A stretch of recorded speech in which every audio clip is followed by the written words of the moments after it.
Hello, Shweta. Jai Shweta. Um, Sushmita, we are going live.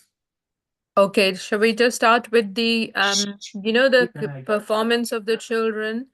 We are live already. Yeah. It's already there? Yeah. Oh, I can't see it on the screen.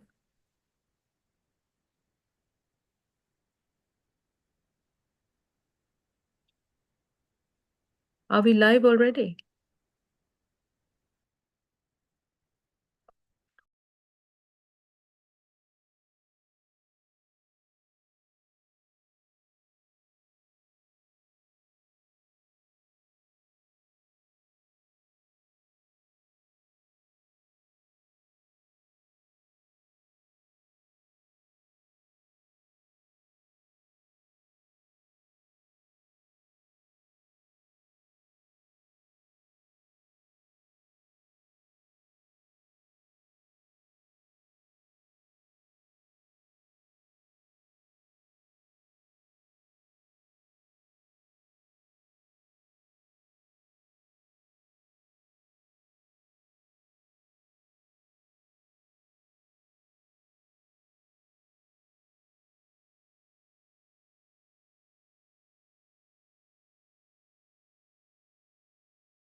Okay, Shrimataji. Thank you, Shrimataji, for bringing us all together for tonight's meditation. Let's bow down, raise a Kundalini, and take Bandhan.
Watching this evening program, cultural program on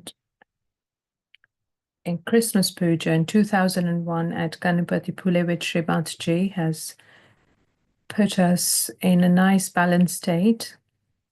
So our meditation tonight, we will listen to Srimataji's talk on confusion, the subtle slavery. It will be followed by silent meditation, so it'll progress on without any cues, verbal cues as such, so we can meditate and go deep and imbibe what Srimataji tells us. We'll sing Aarti to Srimataji after that, and the Mahamantras, and conclude the meditation. Then there will be a Kavali presentation, of course, so those of you who want to enjoy can continue.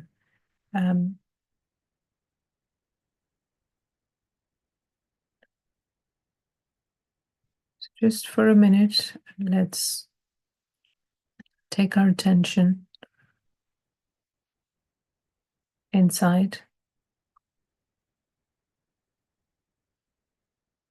And for those who want to have a minute to prepare for Aarti later on, please do so now.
one has to realize that modern times are the times of confusion. You don't know what you want. You don't know what you want to ask. You don't know whatever you are doing is right or wrong. Confusion is necessary. Without confusion, we are not desperate. Without desperation, we do not seek. But confusion is only visible when a person reaches a certain area of awareness, or we can say a degree of awareness.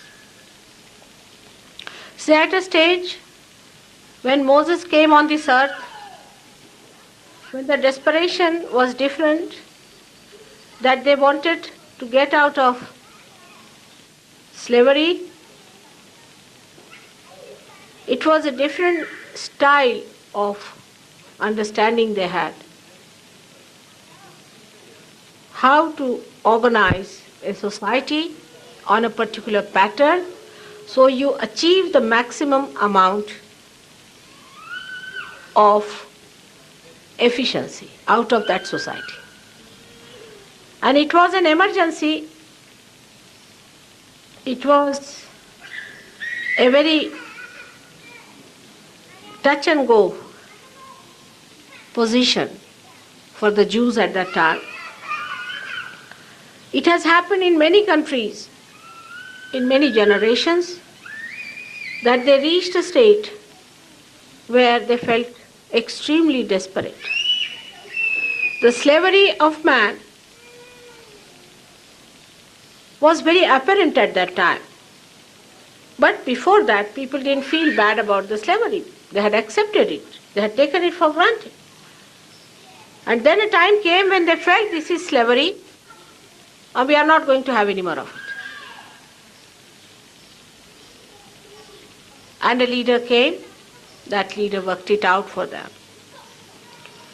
Today, in these modern times, we have a very subtle type of slavery which is every day eating us, which is so self-destroying that we are not even aware of it and we get destroyed. This destruction is working in so many ways that if we do not really awaken ourselves to the truth, there's a possibility that nothing will be left out of this creation. There are people who give big lectures. I've met many big people from United Nations and from all these big agencies. They talk about the coming destruction, the future shock, and this is going to happen. They're big books, they discuss, they sit on the streets, they'll discuss, they are in a pub, they're discussing, they're in a party, they're discussing. But they do not realize what it means. This destruction is a kind of a destruction that has never taken before. Because this destruction is going to come from within and not from without. We have reached a certain depth in our awareness, and if we do not touch the source of our sustenance, this destruction is going to work out. Now for many people it is, oh, forget it, we'll see about it. Some people are of this opinion, all right, forget it. What destruction, all right, doesn't matter. We'll see it tomorrow. And some of them I've seen are sitting down waiting. Oh God, thank God there's destruction, so this all is finished. We don't have to bother our heads. Thank God there is destruction promised. Whatever attitude one may take, one has to realize that these are very serious things. The creation has reached its maximum growth now. The growth is expressed as human beings. These human beings are the actors on the stage.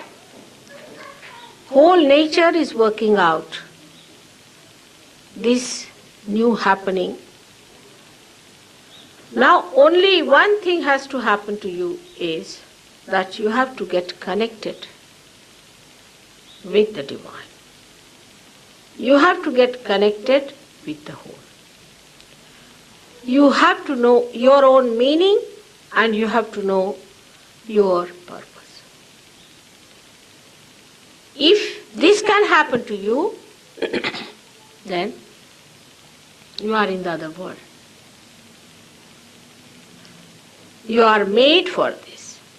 You are made a human being with a purpose. We must think, all the scientists must ask once at least this question, why? Why are we made human beings? From animal stage, why have we come to this stage? What is the reason? This question is working in the unconscious of every seeker today. That's how we have so many seekers all over the world.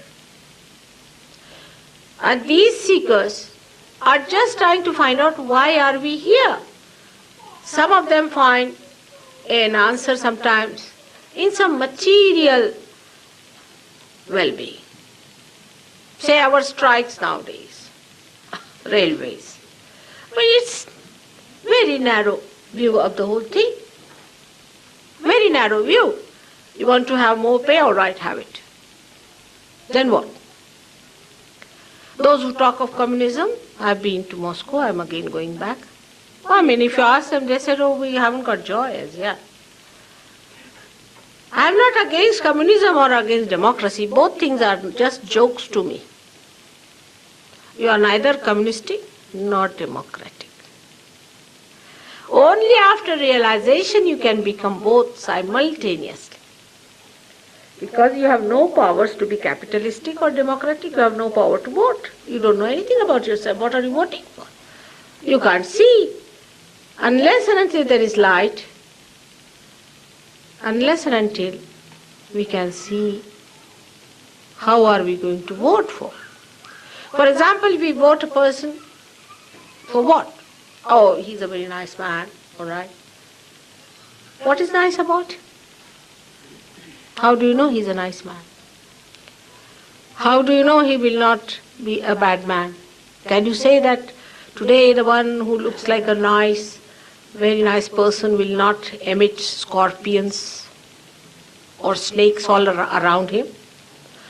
A person who apparently looks a beautiful personality may turn out to be a horrid person.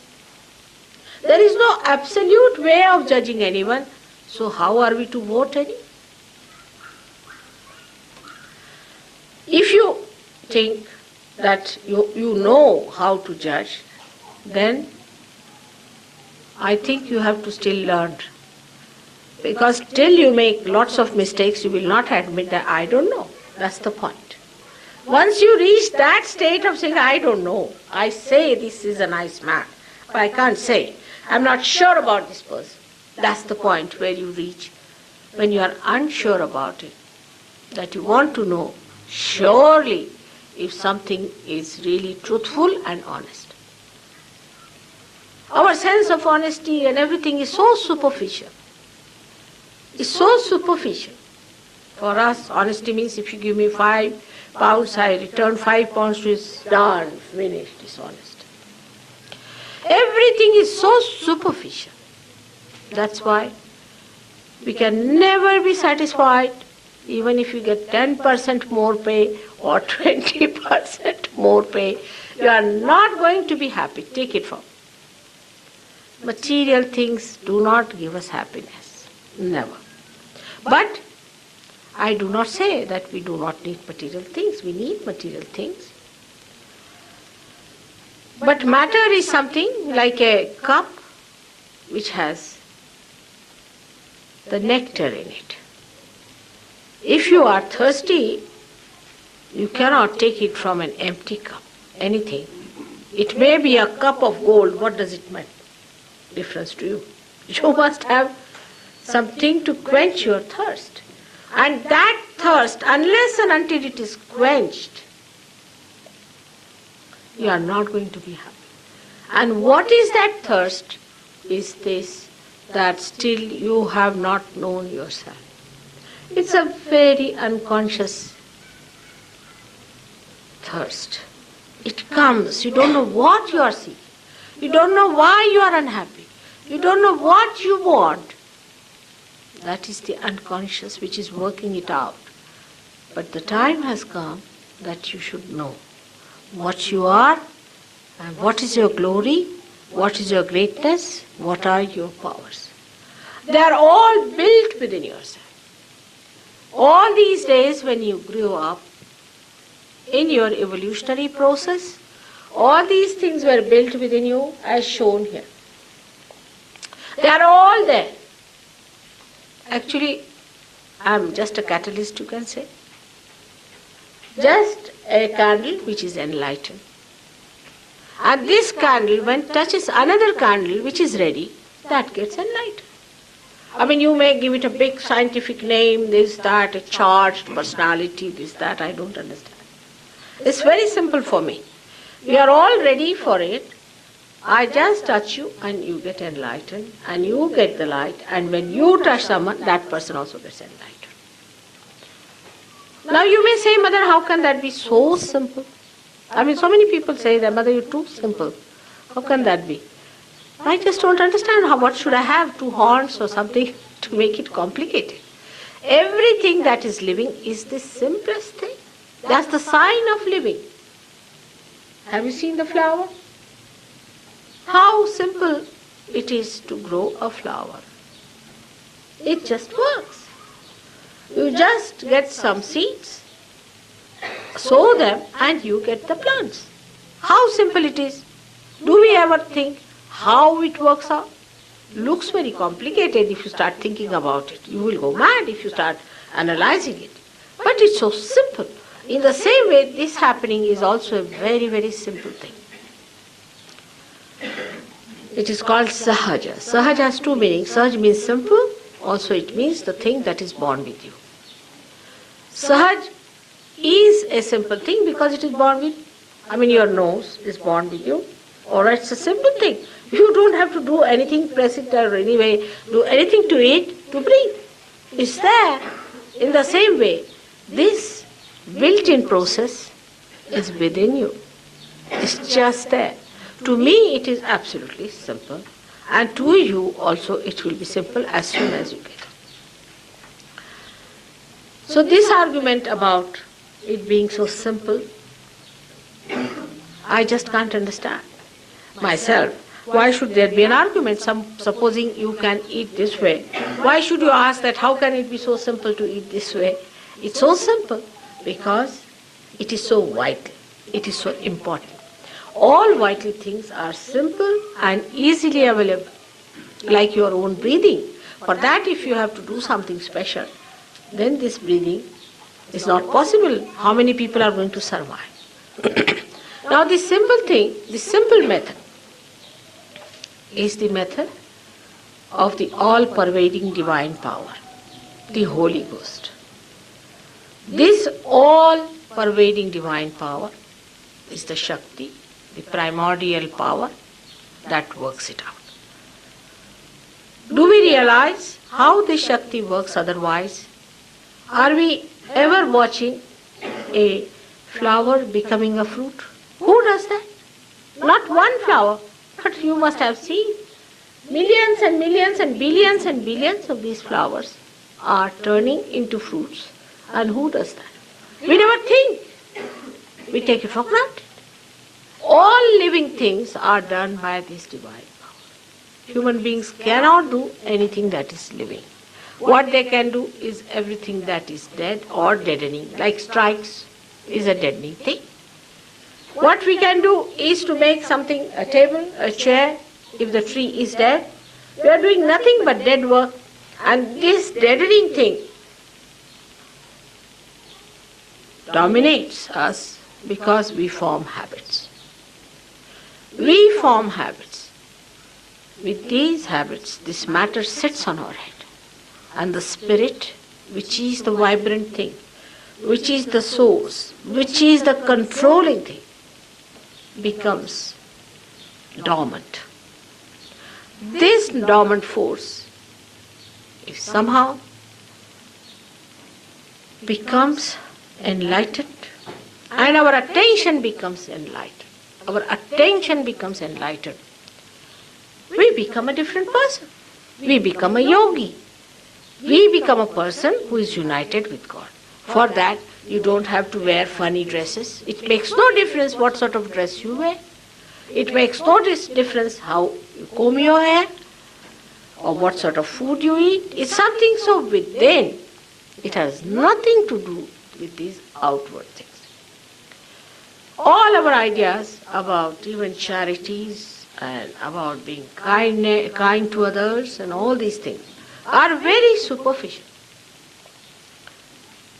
When you become that, when you become compassion, when you become love, then you don't have to tell yourself at all. You don't have to argue with it. You just become. It just flows. The compassion flows. It acts.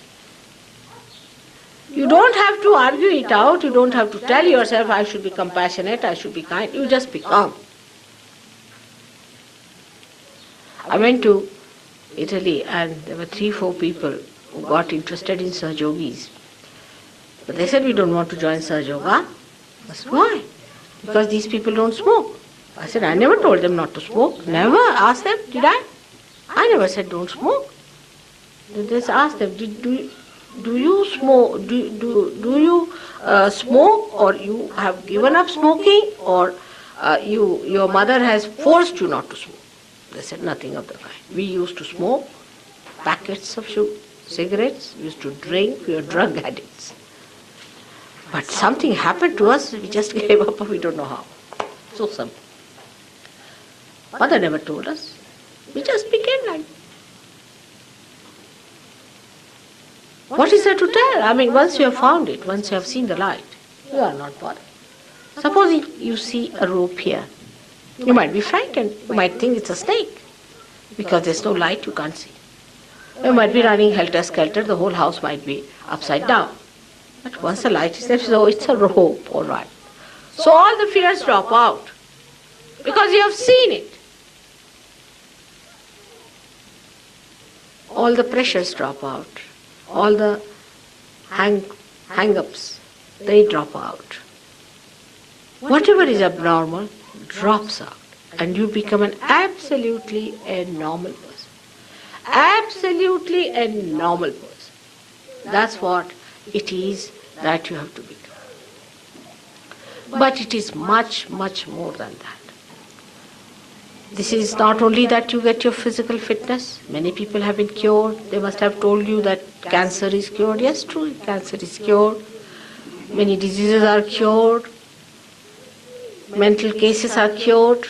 If you have been to horrible gurus, you get cured.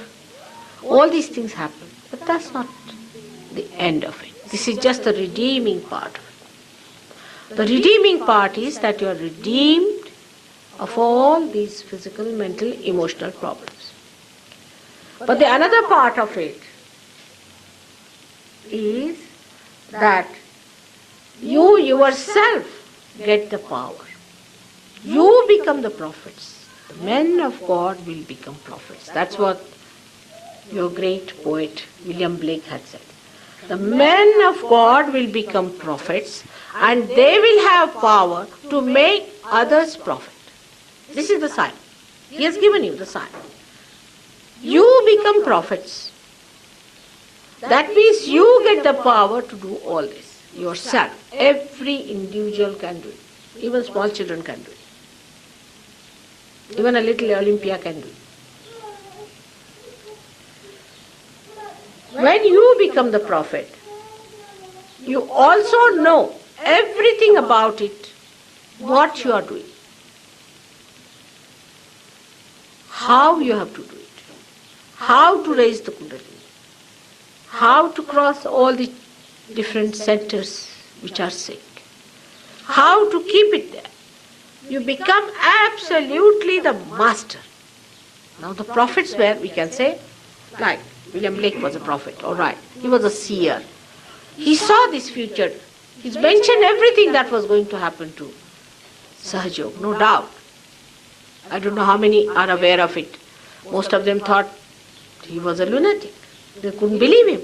When he talked of all these things, that Jerusalem is going to be established in England's pasture land, nobody could believe this. It must be mad. But time has come. Jerusalem is to be established. There's a special thing about England. And he saw that 100 years back, clearly the whole picture. But nobody understood him. He was a prophet. Nobody understood him what he said. Those who understood also had an academic sort of an interest in him. And some did feel that there may be some sort of a truth in what he has said and described. So you are more than a prophet in a way, that you are not interested in seeing the future, but you come in the present. What they describe, the future for them, which they did not enjoy, is your present. And that you become the master yourself. All these great prophets had a big problem. I had a discussion with an ambassador recently who is a very learned man from India. And he was telling me that the biggest problem was that with rationality, with explanations, how far can we go? Supposing you say there is all-pervading power. They said, how are we to believe? It's all cock and bull story. Prove it to us. By argument, of course, you cannot prove it. But for experiencing also, you cannot prove it. So they used to give up. Like Adi Shankaracharya, at a point he reached, he wrote about Viveka Chudamani and all these treatises, and then he gave up. And he started describing the mother. He said, I give up. That's all. And they said that he went soft in his head because he couldn't go ahead with his philosophies and started praising the mother. He said, what's wrong? The same thing happens with Bible, with Quran, with everything that people think. Either you follow them with faith, with blind faith, do not question anything, just accept whatever they are saying, become fanatics, kill each other, die, then it's all right. Or else, you just give up, you become communists, no God. If you have to have your brains alive, then you better give up all these religions, which is all nonsense. Christianity is hopeless because these churches, Islam is useless because of fanaticism, that is useless because of this and that is, Hinduism is another nonsense. Because at this level, it looks like that. At this point, it appears like that. It has no meaning. It's nonsensical. This blind faith, people can't accept. The scientists say, what is this blind faith? We went to moon. It's all just the same. What's there? We went to moon, we never saw God. What are you talking about God? How are we to believe there is God? But we have to now prove the existence of God. We have to prove the existence of this all-pervading power. We have to prove the existence of that spirit within you. It is to be proved. It is to be actualized. So arguments will stop. With arguments, one cannot achieve it. With blind faith, one cannot achieve it. Rationality cannot take it there, or this emotional adherence will not take you there. Its actualization is the happening that really makes you that.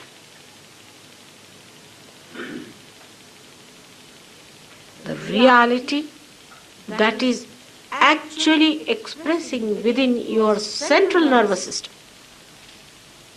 That is the one is going to convince. But it is not for conviction. For example, if you are not convinced, the divine is not interested.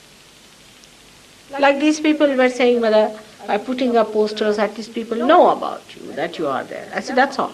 That's all. You have told them, you have passed the message. Now, if they come, well and good. That's our job, is to inform. If they come, if they get realization, well and good. If they establish themselves, even better. We'll work hard for that. But we cannot force it.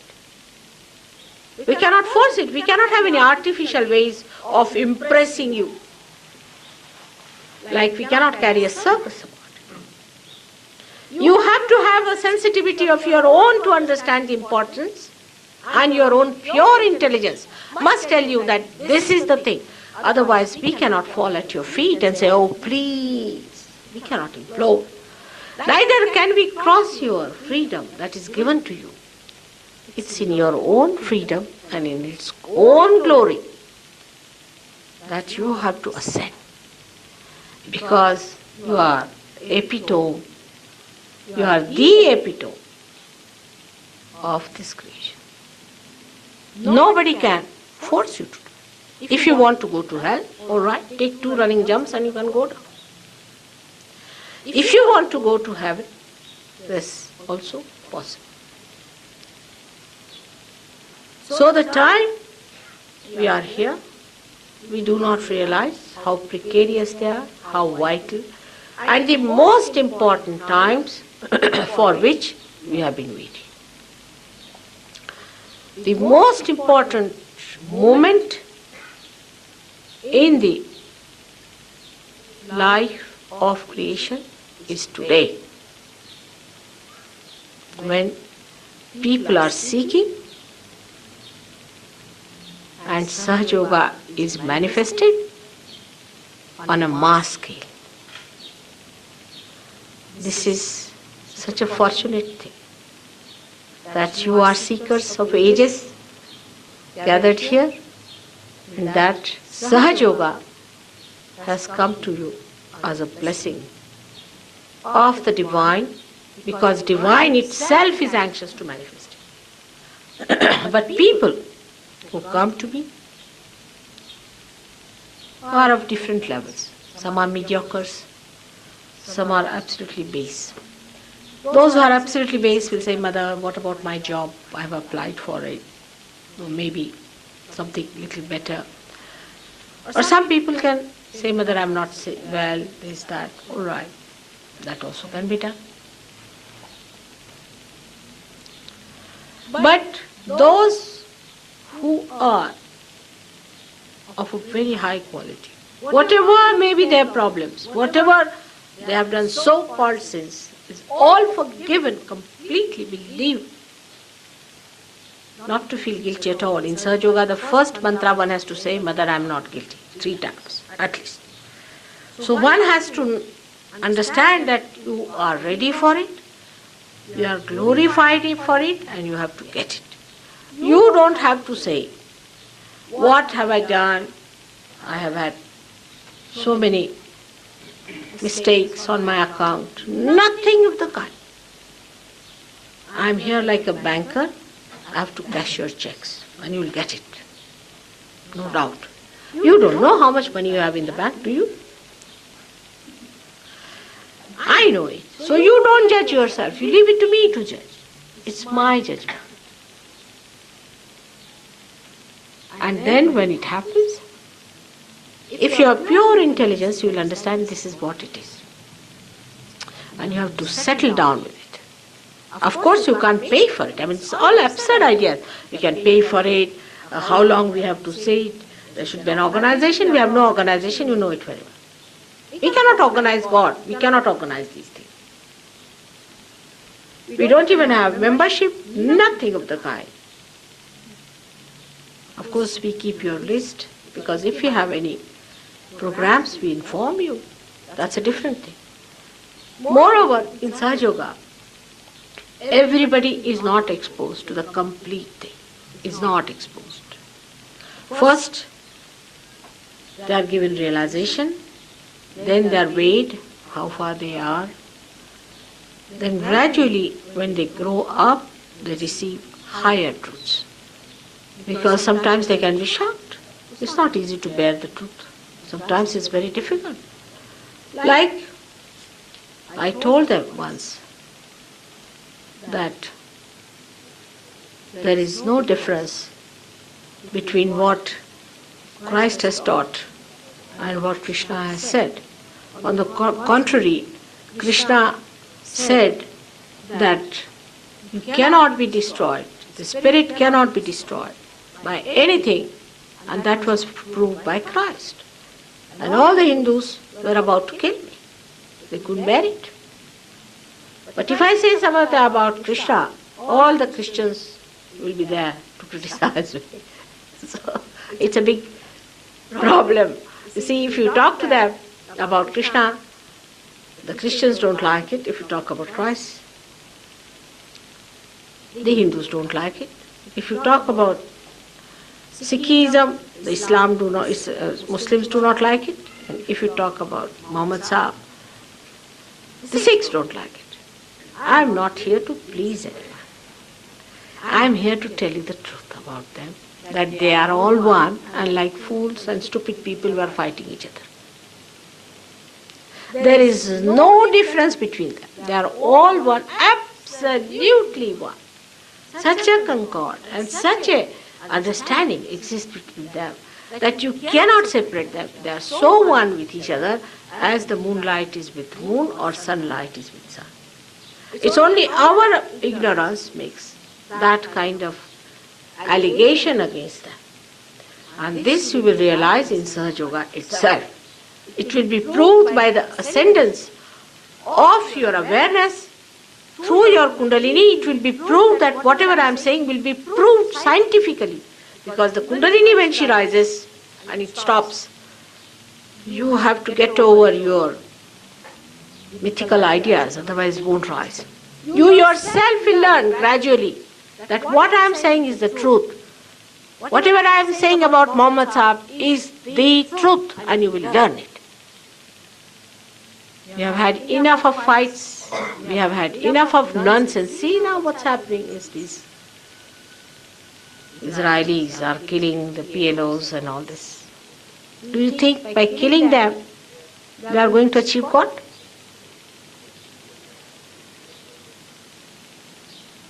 These false ideas all have to go.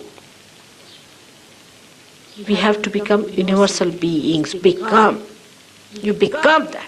Whether somebody is a Muslim or a Hindu or a Christian or anything. When you become a universal being, you can feel the person where he is on your fingers. Christ has said your hands will speak. Your hands will speak. We don't have to challenge any scriptures. We have to see the inner light in all what is described, which is making us separated is actually the uniting factor. The diversity has such a beautiful unity within us. But that only can be seen by the raising of the Kundalini. There's no way out. Because when the Kundalini rises, the integration takes place and you start seeing it as an actual experience. I hope you have understood what I have said. But arguments are not going to give you realization. It has to happen.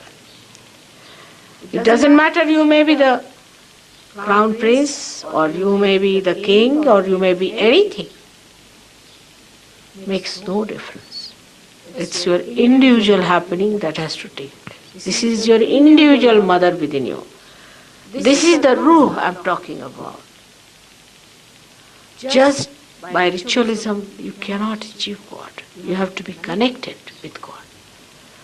For all the people of the world who understand and who think, it is important to know that there must be a truth which we can actualize.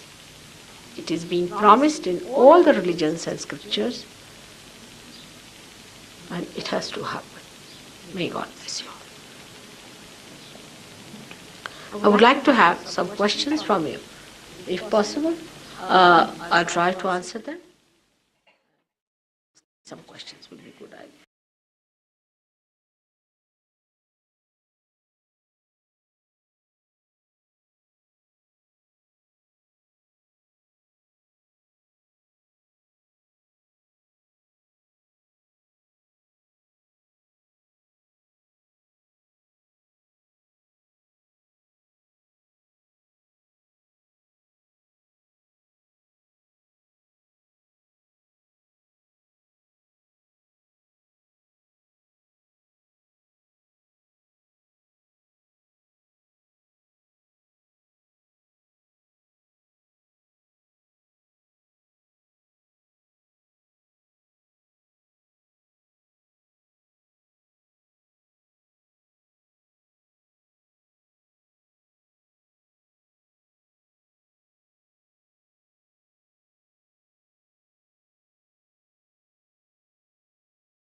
Okay, Shrimati.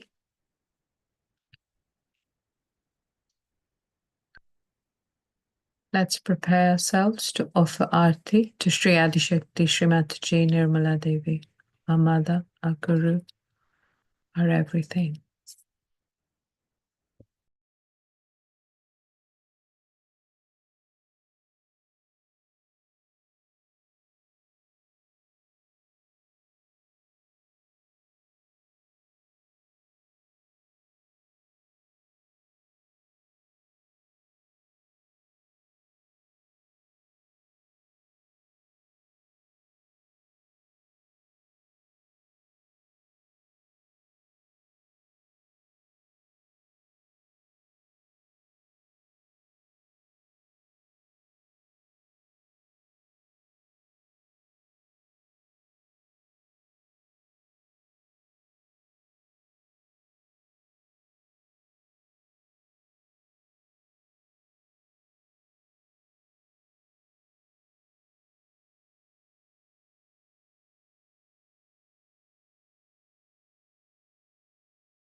आरती ले लीजिए एक एक doctor साहब एक एक दे दीजिए चार चार आरती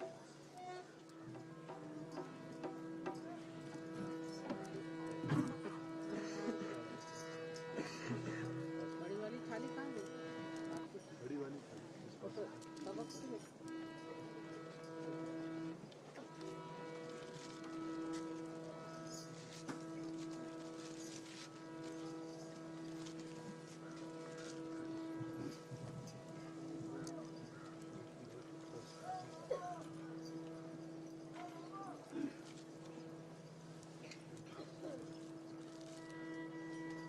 they are too close, do one more that side.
सुखाई मिला उसको सुखाई मिला उसको बैठ के दिल में ओ माँ बैठ के दिल में ओ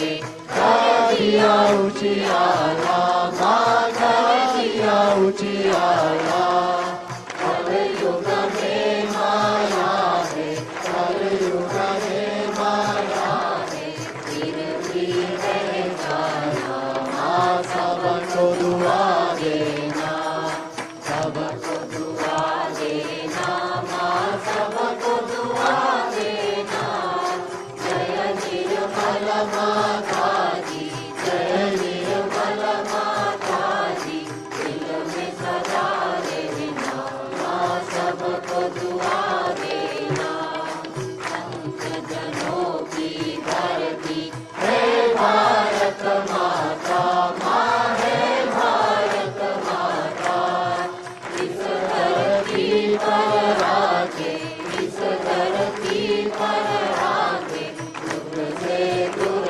करना, माँ सबको दुआ देना, सबको दुआ देना, माँ सबको दुआ देना, जय निर्मल माता जी, जय निर्मल माता जी, दिल में सदा रहना, माँ सबको दुआ देना, आए तब मधु संगीत सुन लो, माँ मधु संगीत सुन लो, कोई सके जो सेवा, कोई सके जो सेवा, हमसे करा लेना, माँ सबको दुआ देना, सबको दुआ देना, माँ सबको दुआ देना, जय निर्मल माता जी, जय निर्मल माता जी, दिल में सदा रहना, माँ सबको दुआ देना, माँ सबको दुआ देना, माँ सबको दुआ देना।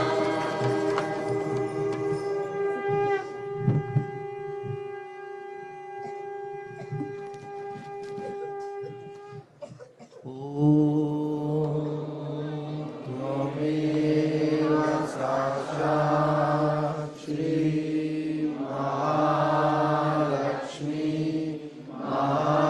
महासरस्वती महाकाली त्रिगुणात्मिका कुण्डलिनी साक्षात् श्री आदिशक्ति माता जी श्री निर्मला देवी नमो नमः। ओम त्वमेव साक्षात् श्री कल्की साक्षात् श्री आदिशक्ति माता जी श्री निर्मला देवी नमो नमः। ओम त्वमेव साक्षात् श्री कल्की साक्षात् श्री सहस्रार स्वामिनी मोक्षाकरायिणी माता जी श्री निर्मला देवी नमो नमः। श्री निर्मला देवी नमो नमः। श्री निर्मला देवी नमो नमः। Shri Nirmala Devi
Jai Shri Mataji.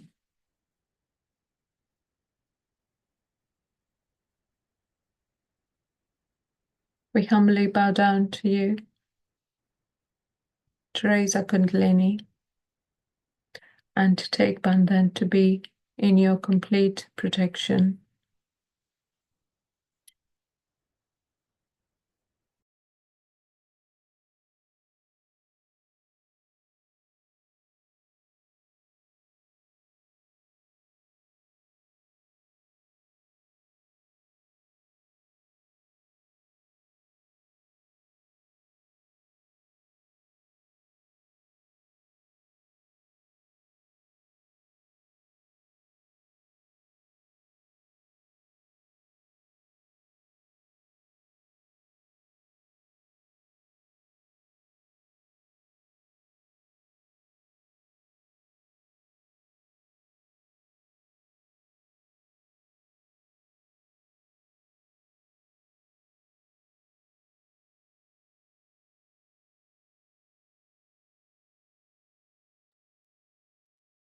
Jai Shri Mataji, thank you for joining us in this evening's meditation.